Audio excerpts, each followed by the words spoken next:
The Hero Detective by That Spicy Sea Flap Flap. The camera footage was shaky, low quality, a staple of the channel. The boys were sitting on a beat-up couch, with crappy lighting and mediocre audio. Kaminari said it was an aesthetic, and made them look relatable. Todoroki said they just looked poor. There was 12 cups of coffee split between Kaminari and Shinsou, exhaustion making their faces sag. It had become a sort of joke within the boys' small audience. How many cups of coffee Kaminari and Shinsou could consume in a 15-minute video. Their record was 27. They've only done 8 videos. If they reach past 35, Todoroki has made it very clear that he can and will get Aizawa, and then call poison control on the insomniacs. This is why Todoroki didn't drink caffeine. They all sat on the couch at 2 a.m., and the next episode of The Hero Detective was about to be birthed.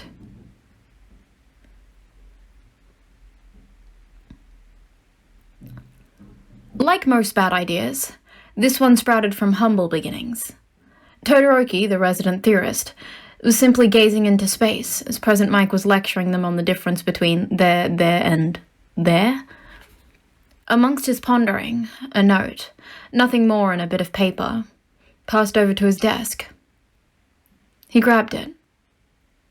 "Meet me outside after classes." That's not ominous at all. But Todoroki, poor, young, naive Todoroki, was about to be pulled into what is maybe the worst, or best, of his life, though there was no denying it was his most regrettable. And Todoroki has made a lot of regrettable decisions.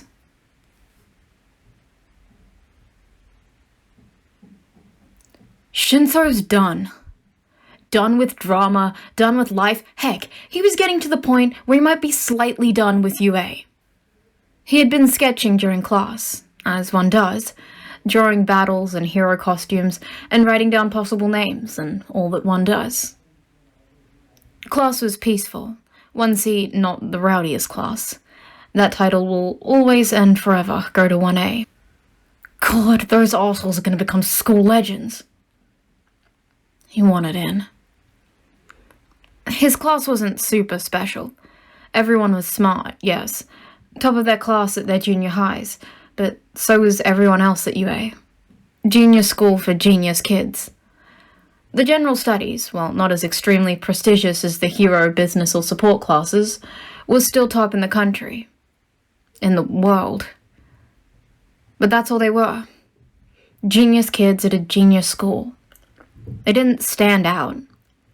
Class 1C was the type of class that sat in the middle left in class assemblies. 1B sat in the middle, and 1A was never fucking there. Always doing some stupid shit and crazy fight. With the path that Shinsou was currently on, his children will say, "Dad, you went to school with class 1A, right?" And Shinsou would say, "Yeah." "What were they like?" "They were fucking lunatics, kid." And that would be it. His children would care more about his peers than their father, who would very much not be a pro. Instead, he would rather there be no conversation. Common knowledge that he was in Class A, or B. Shinsou couldn't afford to be picky about his potential teachers or classmates. Too busy saving the streets to have kids. That's how Shinsou wanted it. His crude sketch of Midnight was coming along. It wasn't the best, but not as bad as it could be. The nose was slightly wonky. Rough pencil marks littered the paper, but all in all, it was decent. But not good enough.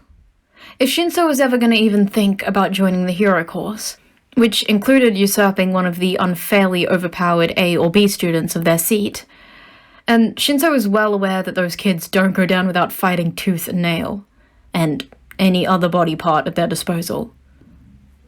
Shinsou doesn't really stand a chance.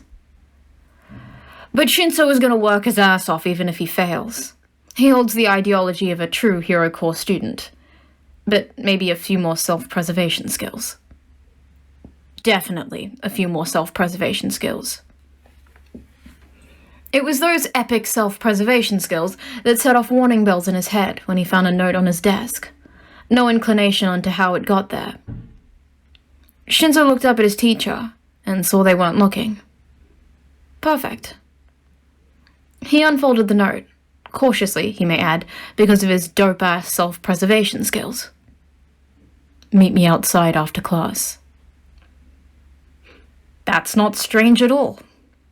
Shinsou's self-preservation spidey sense was blaring. But just because you had self-preservation skills didn't mean you had to listen to them, right? Shinsou wanted to get into the hero course. Time to act the part. He was gonna meet the stranger outside after class.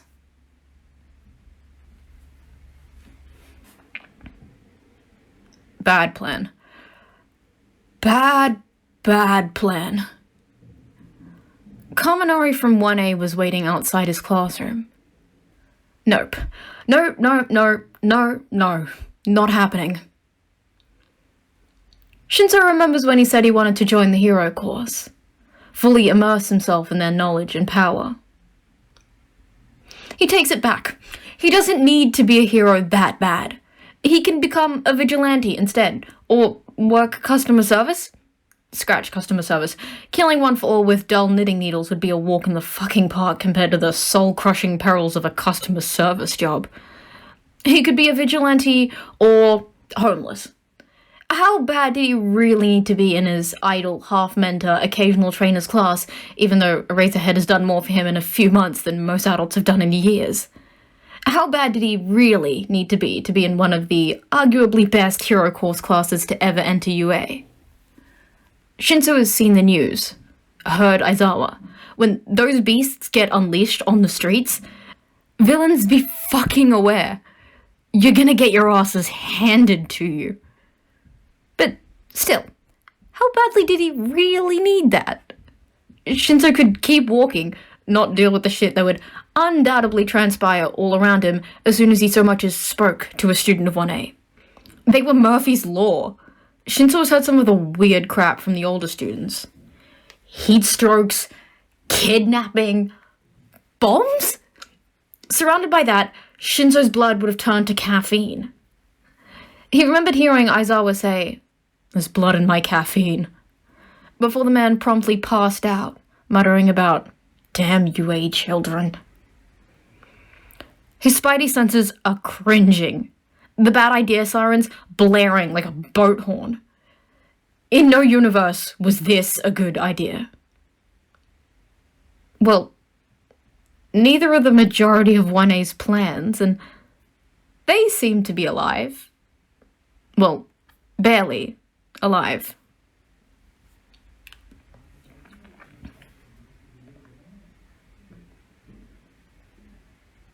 Oh god. Shinsou has regrets, and it's been less than 5 minutes. When Kaminari saw him, he made a little gesture with his hand. What? What are you doing? He asked. Kaminari's gesture became slightly more frantic, as if that will help Shinsou understand what the fuck he was trying to say. Why are you doing that with your hand? Kaminari let out a frustrated sigh. Telling you to come over here. Okay, then why did you use your hands instead of speaking like a normal person? The blonde boy just looked vaguely disappointed. It's a secret code, like, come here, but from the spy movies? Nothing? Really? Shinsou just stared at him, blankly. Okay, fine. Just follow me. Kaminari sighed in disappointment. Perfect. The boy was always overly preppy. That optimism was due for a rain check anyway. Shinsou doesn't feel bad. They walked in awkward silence to the cafeteria, where they both got in line. So, what did you want to talk to me about? Who said I wanted to talk to you about anything? Kaminari, you left an ominously vague note on my desk to meet you outside. Speaking of which, how the hell did you even get into my classroom? A magician never reveals his secrets. It was the invisible girl, wasn't it? The boy flushed up to his ears. It doesn't matter who may or may not have delivered the note. Right then, a floating uniform walked up to them. They were nearing the beginning of the lunch line. The uniform, however, did not seem to notice Shinsou's presence, acting as if he was invisible. Ah, glorious irony. "Hey, Kaminari," a disembodied voice said. "Did Shinsou ever get the letter you had me sneak into his classroom?" "Hagakure!" "What? Am I missing something?" "Behind you," Shinsou drawled out, amusement present on his tired face. "Oh." Shinsou couldn't see her face, but he bet she was blushing like mad. "Oh, it was a secret. I'm sorry, Kaminari." The boy in question sighed. "It's fine." Hagakure's friends beckoned her back to the table. Kaminari was blushing. It wasn't cute. Not at all. Nope. No part of that angry puppy dog pout Kaminari had given him was at all cute or vaguely attractive. No. There is not an ounce of sympathy in Shinsou. He lives in a godless world. But the silence, the awkward silence that hung over their heads as they approached lunch rush. They got their food. The silence still hung.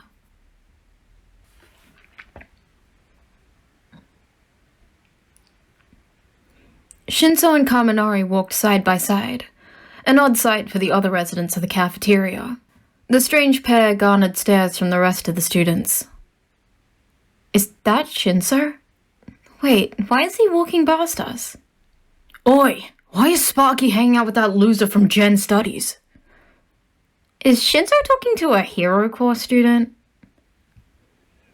The two ignored it and kept walking.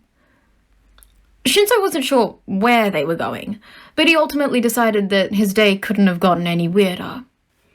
Shinsou should never take up gambling, because his enlightenment was on his inability to predict. Staring off into space, sitting outside at the table they were talking to, sat the heavy-hitter heartthrob of Class 1A. Shoto Todoroki.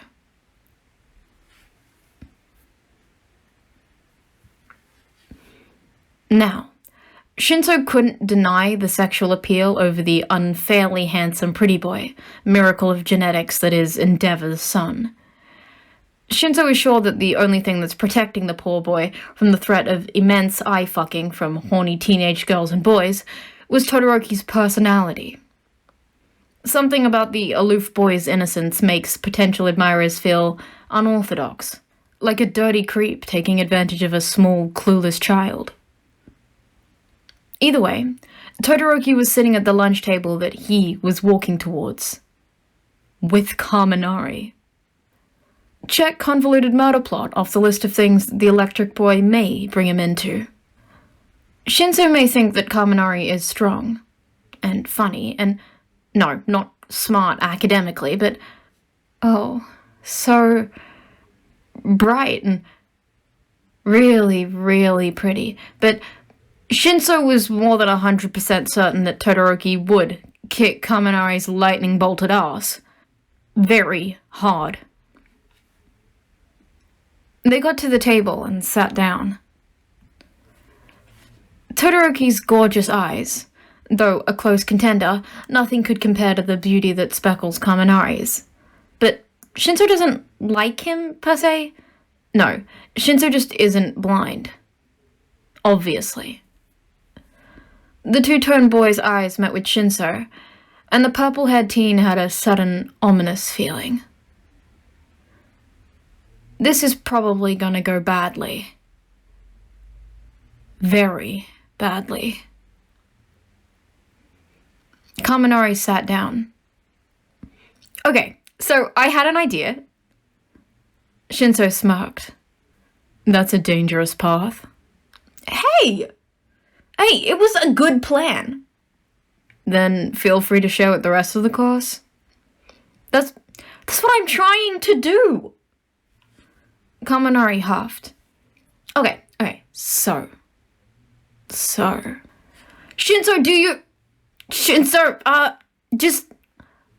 would you two want to make a conspiracy YouTube channel about Midoriya and All Might? Shinsou's ears must be deceiving him. I'm sorry, I must be going deaf. What the fuck? Yes! There is something going on with them. And you want us to help you? Well, yeah. Kaminari looked at the two boys. Shinsou, you have this strange ability to know every small thing about a person, and it's creepy and stalkerish, and so, Midoriya, we need you on our side. Why, thank you. My stalkerish ways do take practice, you know. Shinsou looked at Kaminari. And what about Todoroki? Todoroki was silent, staring off into space. Well, Todoroki is Todoroki. Shinsou looked at the boy in question in disbelief. And how is that? Kendo from 1B is Mount Lady's younger sister. Shinsou rubbed his head. Why would you even think that? The two-toned teen shrugged. Big body, big hands. The quirks match up too well for coincidence. That type of thing is the definition of coincidence. Besides, Mount Lady doesn't have siblings. Todoroki looked Shinsou dead in the eyes, and he felt fear flood his soul. That's what they want you to believe. And that, Kaminari got out of his seat and walked towards Shinsou, is why Todoroki is part of this project. Shinsou sighed. He didn't want to admit his morbid fascination in the shitstorm that was about to pass through the unsuspecting residents of UA. Yes, this was a stupid, idiotic, reckless, terrible idea, and Shinsou's self-preservation skills are screaming for him to stop. But fine, I'm in.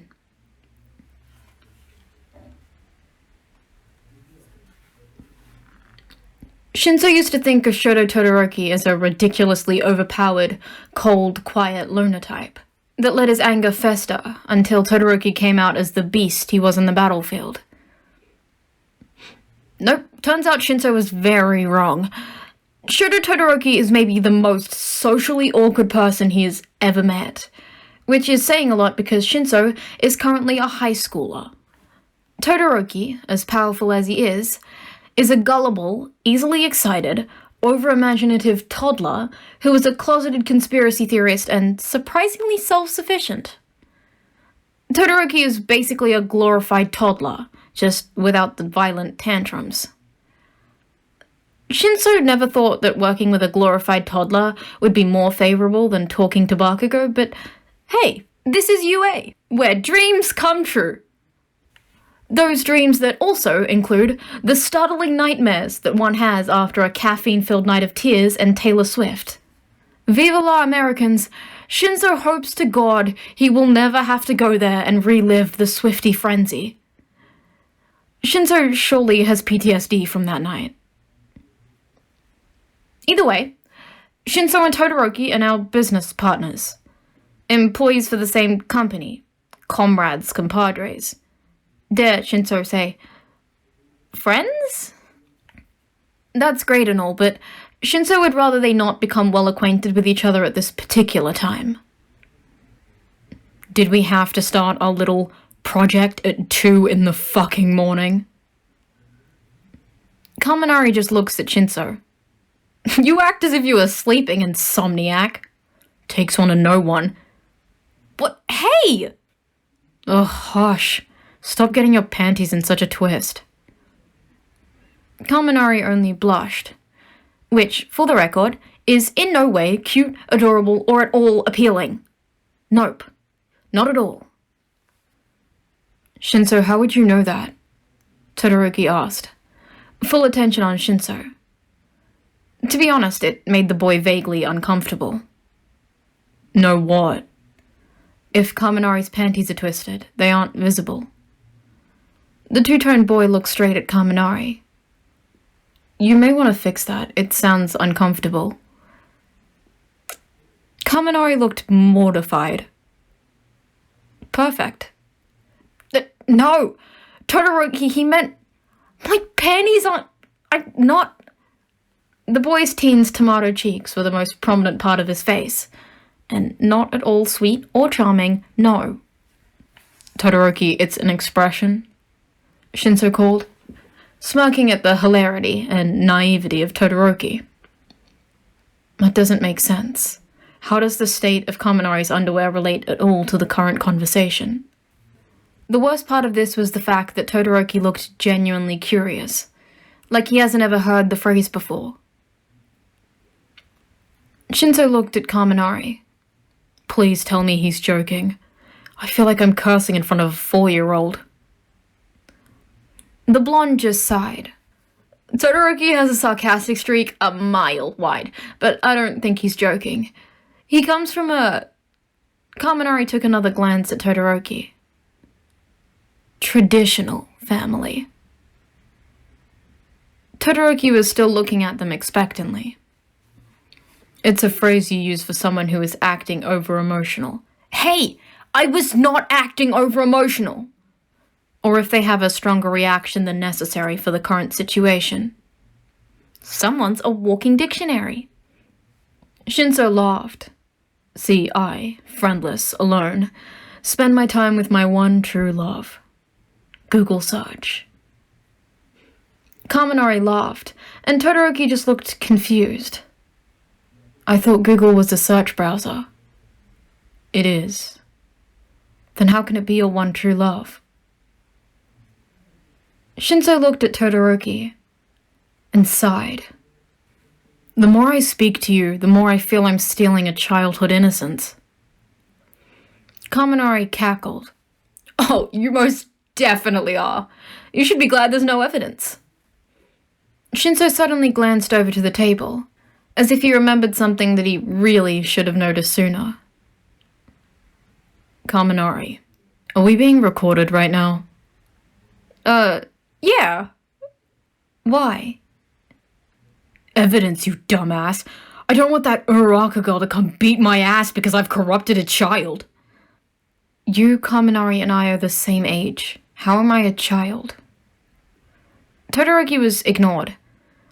Why do you think Uraraka will beat you up? It's Uraraka! Shinsou stared at Kaminari in disbelief.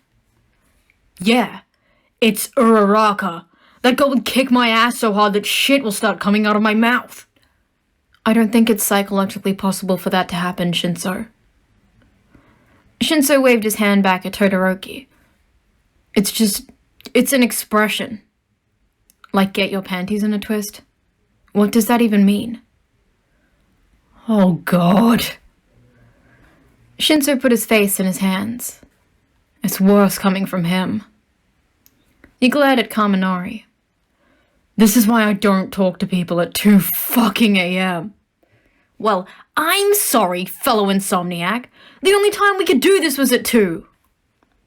The bickering continued, as Todoroki sat in the background. Confused.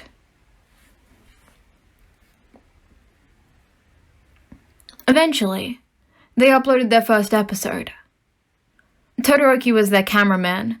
He refused to show his face for reasons Shinsou didn't know, but the two-tone teen brought forward some of the more hilarious commentary.